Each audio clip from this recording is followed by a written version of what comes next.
Bonjour à tous et bienvenue dans le dernier bilan de la saison 2023. Ça fait maintenant 2 semaines qu'on analyse, qu'on décortique, qu'on tire des bilans, qu'on se demande si c'est assez bien. Maintenant il nous reste le plus simple, le plus facile, le plus fort, statistiquement même le plus fort de tous les temps, Red Bull. En vrai, je pourrais presque m'arrêter là. Mais bon, en termes de youtubeurs, de vidéos, tout ça, ce serait pas une bonne stratégie je pense. D'ailleurs, bonne stratégie de youtubeur, pensez à vous abonner en début de vidéo. Malin, ça marche très bien.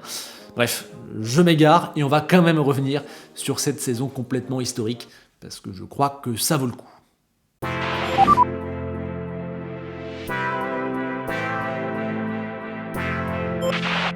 Après évidemment la réussite totale de 2022, où ils avaient écrasé le plateau, notamment sur la deuxième partie de saison, c'était vraiment assez impressionnant, l'objectif de Red Bull, il était simple, rester à la même place, prendre à nouveau les 2 titres, résister à la meute qui veut revenir derrière, et aussi ne pas être gêné par la pénalité à la fois sportive et financière qu'ils allaient subir. Il y avait aussi pour eux la carotte de l'histoire, puisque chaque victoire, chaque pole, chaque succès est une ligne de plus écrite dans le grand livre de la Formule 1. Pour l'instant, c'est eux qui sont devant, faut en profiter, faut écrire tout ce que tu peux écrire dans ce fameux livre. Allez, il y a quand même un petit truc qui cloche dans l'équipe depuis un petit moment, c'est ce fameux rôle de numéro 2. Disons qu'avec Pérez, ils ont trouvé un certain équilibre, mais que sur la deuxième partie de saison 2022, ça s'était un peu moins bien passé, donc fallait bien gérer ce rôle-là qui peut mettre Red Bull un peu en difficulté, à la fois médiatiquement, mais aussi comptablement. Si jamais il y a de la concurrence, le titre constructeur peut s'envoler à cause de ça. Donc on va dire que le truc qu'on surveillait, et peut-être la petite zone un petit peu moins bonne de leur côté, c'était ça, c'était le coéquipier de Verstappen. Et bien Pérez justement, il était sous pression, car il avait mal fini 2022, chaque Grand Prix qui passait le mettait à chaque fois un peu plus dans une position délicate, il fallait donc être capable d'être beaucoup plus proche de Max en début de saison, puis ensuite de résister le plus longtemps possible. On lui demandait pas de jouer le titre, on lui demandait pas de concurrencer le néerlandais, mais d'être propre, d'être le parfait numéro 2, de prendre les victoires quand il faut, d'être quasiment tout le temps sur le podium si la voiture est exceptionnelle, de ne pas faire de bêtises, voilà, d'être parfait dans son rôle. Ça reste quand même une tâche compliquée vu le contexte autour de ce siège, faut aussi dire que voilà, il prend de l'âge, son contrat se termine à la fin de saison 2024, il y avait donc de la pression, rien n'est évident, et aussi pour Checo, voilà, chaque truc à prendre, est bon à prendre, parce que vu sa carrière, vu le moment où il est, faut profiter, faut aller chercher le maximum. Et puis pour Verstappen, voilà, j'ai juste mis lol parce que voilà, qu'est-ce que vous voulez qu'on attende de ce gars en début de saison? Il vient d'être double champion du monde, il est trop fort, il ne commet pas d'erreur, il va avoir sûrement encore une très bonne voiture, on n'attend rien d'autre que le maximum et qu'il nous éblouisse encore une fois. Voilà, j'ai mis lol et puis mince, c'est le dernier carton objectif de cette série de bilans, donc vous m'autorisez un petit peu à passer le dernier un peu vite. Voilà, lol. Après 3 mois d'hiver à espérer qu'il y ait une concurrence, qu'il y ait du débat dans cette saison 2023, après s'être emballé sur la hype Aston Martin, eh bien en qualif à Bahreïn, Red Bull colle 3 dixièmes à tout le monde, c'est un doublé. Voilà, tranquille. Le lendemain, c'est aussi un doublé en course, 40 secondes devant le 3e, voilà, la messe est dite, et comme en début de saison 2022, Pérez est là, on va même avoir droit au traditionnel débat, peut-il jouer le titre, comme à chaque fois, mais il faut aussi dire qu'après son doublé pole victoire à Jeddah, il impressionne, il a été irréprochable, n'oublions pas tout de même que Max a connu un souci de boîte en Q2 qui l'a fait partir 15e, et si c'était ça leur défaut, la fiabilité, non, ce sera le seul souci mécanique de Max sur l'entièreté de la saison. Voilà. Challengé par les Mercedes et par les 3 départs, il remet pourtant les pendules à l'heure en Australie. Pérez, lui, est parti dernier après un freinage raté en Q1, sa première erreur de l'année, mais pour l'instant, tout va bien. Il remonte 5e le lendemain et va même remporter le sprint à Bakou après s'être qualifié devant Verstappen. Il va aussi gagner le Grand Prix, certes il a pris la tête grâce au timing de la virtual safety car, mais il a ensuite eu le rythme de Max. Mais on connaît, c'est dû au circuit qu'il aime beaucoup, et on sait que sur la durée ça va se dégrader, pour l'instant la voiture n'est pas évoluée, et en vérité c'est à Miami, lors de la 5e manche du championnat seulement, que Verstappen va déjà plier la saison. Après une première tentative ratée en Q3, le néerlandais est stoppé par un drapeau rouge et doit donc partir 9e pendant que Checo est en pole. Pas grave, puisqu'en gros il va gagner une place par tour et mettre une véritable leçon à tout le monde pour gagner aisément la course. Ce jour-là, il n'y a pas eu photo et on s'est dit, ok, les débats du titre de Pérez, on peut les ranger quoi, vraiment.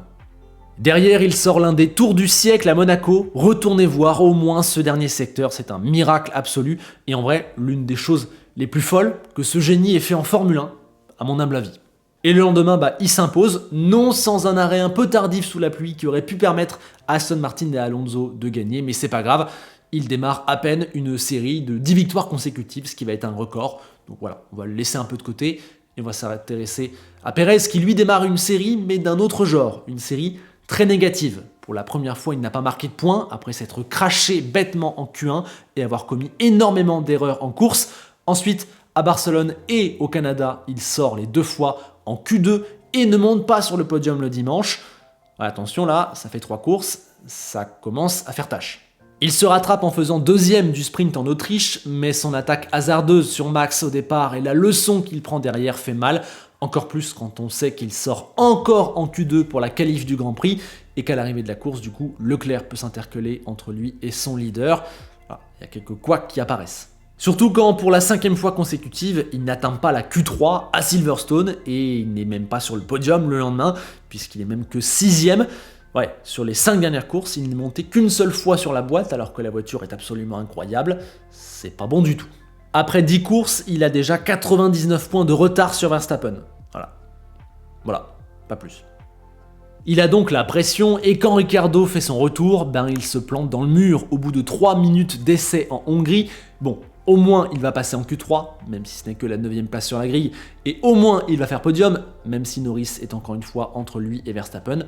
Mais voilà, c'est déjà ça, c'est mieux.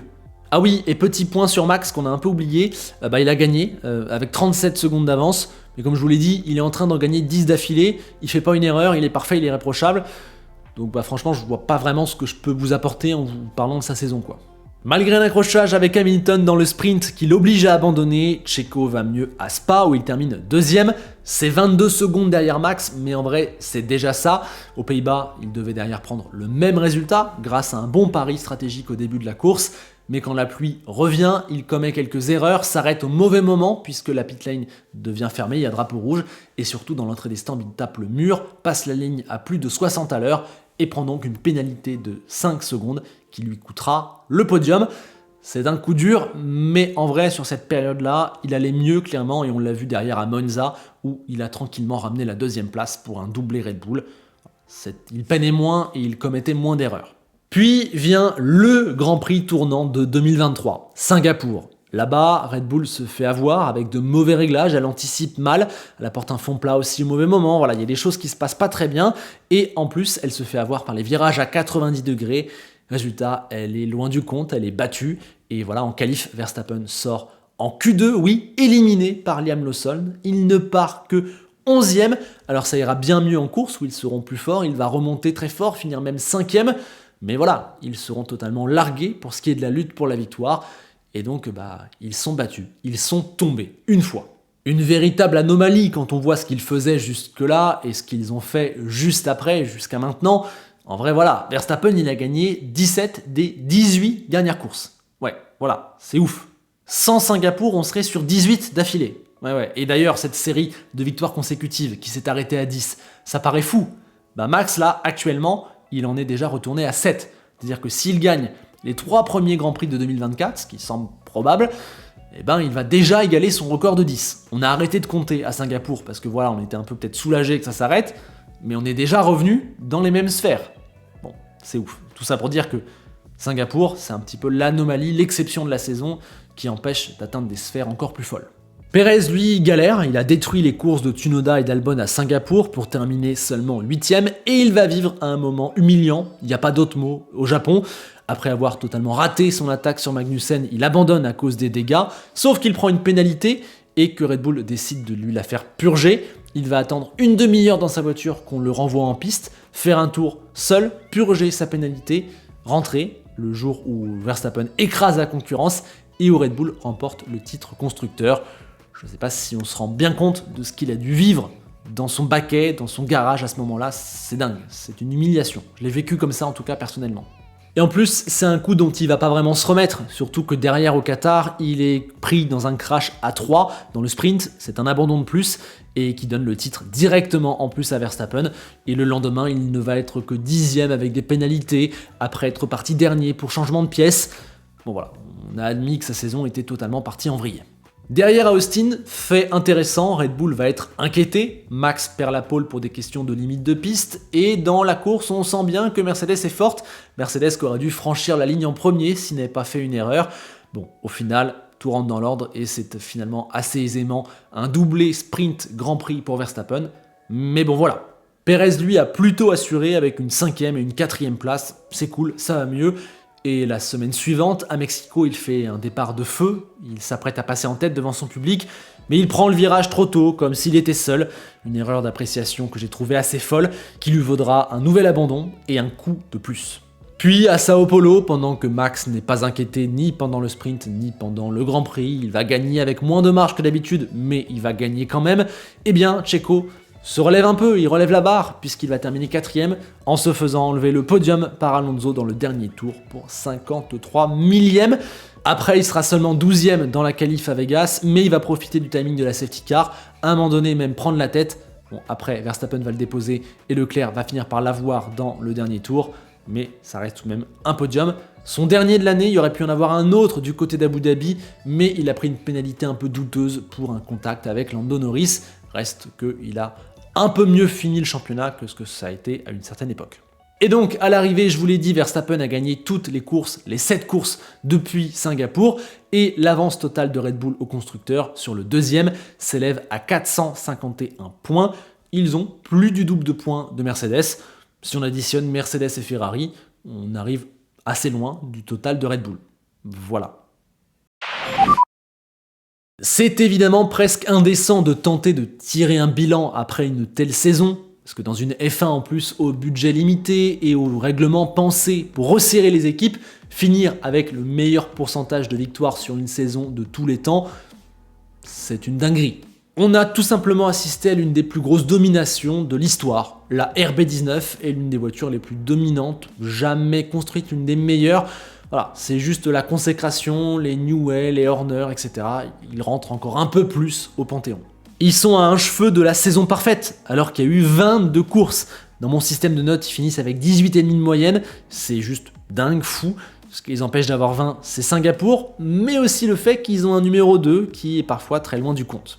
C'est à nuancer, car ce numéro 2 a quand même assez de marge pour terminer deuxième du championnat, et car dans le fond, ils s'en fichent de ce numéro 2, seul Max leur va, leur importe, et c'est parce qu'ils poussent autant le concept avec Max qu'ils sont aussi forts, donc dans un sens, ça va, mais il est vrai que ce numéro 2, il a pas mal galéré, ça leur a coûté des points, si la saison avait été serrée, ça aurait pu être un danger. Il n'y a qu'une seule voiture, ou une voiture et demie, et c'est pas que la faute de Checo. Clairement. Donc moi personnellement ça me gêne. Surtout ce qui me gêne c'est leur attitude vis-à-vis du pilote mexicain. Il contribue à le mettre en difficulté avec la voiture qu'il crée et j'ai pas l'impression qu'il tente de l'aider. C'est même plutôt l'inverse. Ils ont tendance à l'enfoncer, du moins publiquement. Et de ce qu'on voit, ce qu'on sait en interne, il met pas vraiment une équipe autour de lui pour l'aider à surmonter ses difficultés. Et j'avoue que j'ai un peu de mal à le comprendre. Parce que qu'il focalise sur Verstappen, c'est la pure logique. Mais qu'il pénalise parfois Checo, ça j'ai du mal. Alors dans une saison comme celle-ci, c'est presque un point de détail, on s'en fiche, on l'aura oublié dans 2 ans, et voilà, Perez évidemment est moins fort que Verstappen, etc. Mais je le redis, si jamais il y a une concurrence un jour qui émerge, peut-être qu'ils s'en voudront d'avoir délaissé trop longtemps ce rôle de numéro 2, et que ça leur coûtera quelque chose. On verra. En tout cas, pour moi, c'est une des zones d'ombre de leur saison, la seule en fait. Perez justement, qui dans ce bilan va être assez dur à juger, car je pense que j'attribue une énorme partie de ses déboires à la voiture, à l'équipe qui le délaisse. On sait combien des micro-détails peuvent coûter jusqu'à des demi-secondes au tour à des pilotes. Il serait peut-être exceptionnel s'il conduisait la Ferrari, il serait peut-être exceptionnel s'il conduisait la Mercedes. Dans la Red Bull, on voit bien qu'il y a un truc qui cloche et que c'est pas que lui, et qu'à l'arrivée, ça lui coûte très cher. Regardez, en début de saison, quand ça lui correspond, quand l'équipe lui donne encore de l'attention, quand la voiture n'est pas encore développée que dans un sens, il est excellent. Il est capable même de gagner des grands prix face à Verstappen, entre guillemets, même s'il y a eu quelques circonstances. Donc voilà, c'est que forcément, il y a quelque chose. Évidemment, il n'est pas aussi bon que Max. Évidemment, il a fait des erreurs, donc il a sa part de responsabilité dans l'échec de sa saison. Mais je le redis et j'y tiens, Je pense qu'il est trop à part pour être jugé pleinement. Il est enfermé comme dans une spirale négative, et il est un petit peu seul, j'ai le sentiment. Son niveau de confiance a atteint des profondeurs terribles, on sent qu'il ne sait plus quoi faire, qu'il a perdu ses repères, qu'il est éparpillé, mentalement et sportivement. Je conserve donc pas mal d'indulgence le concernant, parce que pour moi, il est un pilote vraiment à part sur la grille. Maintenant, voilà, on peut panier les très nombreuses erreurs qu'il a fait, les Q3 manqués, les Grands Prix où vraiment il a manqué de performance. C'est une évidence, il ne fait clairement pas partie des 10, peut-être même des 13 meilleurs pilotes de cette saison, on va mettre en fond de tableau. Mais je le redis, pour moi, c'est pas le vrai Pérez qu'on voit, puisque ce rôle de numéro 2 chez Red Bull, il est unique et il est injugeable, indéchiffrable. Concernant Max à présent, je n'ai littéralement rien à dire, puisqu'il n'y a tout simplement pas une erreur, pas une seconde de relâchement, même pas le simple tout petit accro. C'est la saison parfaite quoi, c'est dingue. Alors oui, la voiture est folle, mais on voit bien que c'est lui qui l'amène jusqu'au dernier step, au step où elle devient injouable, imbattable. Je pense très sincèrement qu'on n'a jamais autant poussé aussi loin le concept d'osmose entre une voiture et un pilote. Donc bravo à Red Bull, mais bravo aussi à lui, parce que je pense qu'il n'y a que très peu d'humains sur qui ça pourrait fonctionner. Et là, le niveau qu'il a atteint, c'est de la folie pure, quoi. C'est incomparable. Une panne de boîte en Q2 à Jeddah, un mauvais timing de VSC à Bakou et des mauvais réglages pour Red Bull à Singapour, voilà les 3 petits détails qui l'ont empêché de faire 22 sur 22 cette saison. Imaginez, on est passé à ça, d'avoir une saison où Verstappen gagne tout. Bon, et maintenant qu'attendre du clan Red Bull l'an prochain? C'est assez clair, encore une fois, on va attendre qu'ils prennent les 2 titres, vu l'avance qu'ils ont, on les imagine pas être rattrapés, voilà, on les veut tout en haut, peut-être même tenter d'égaler, de dépasser la saison qu'ils viennent de faire. Voilà, eux, ils ne visent que le meilleur, l'histoire, devenir peut-être la plus grande domination de tous les temps sur une longue période. Voilà de quoi on parle. Mais attention, ce n'est certainement pas à banaliser, c'est très dur. Il y a plein d'équipes qui sont derrière, je l'ai dit, il y a un règlement qui permet aux équipes peut-être de mieux se rapprocher qu'avant, de moins évoluer quand on est en tête, ils sont limités par la soufflerie, ils sont limités par le budget, il y a plein d'handicaps, c'est pas facile.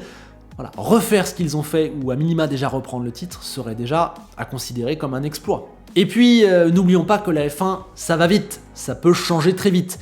Donc à leur place, faut prendre tout ce qu'il y a à prendre et profiter de l'instant présent. Vous vous rappelez de la phrase de Vettel en Inde en 2013. L'adage vaut évidemment aussi pour Verstappen qui va viser un 4e titre et qui devra continuer d'être aussi chirurgical, aussi dingue. Quant à Pérez, évidemment, la mission sera différente. Il a déjà la pression de Ricciardo. On sait déjà qu'il va finir par galérer, donc faut cet hiver revenir au début de saison quasi au niveau de Verstappen, comme en début de l'an dernier. Ensuite, résister, commettre le moins d'erreurs possible, satisfaire les exigences de Red Bull pour sa dernière année de contrat dans l'équipe. Pas facile.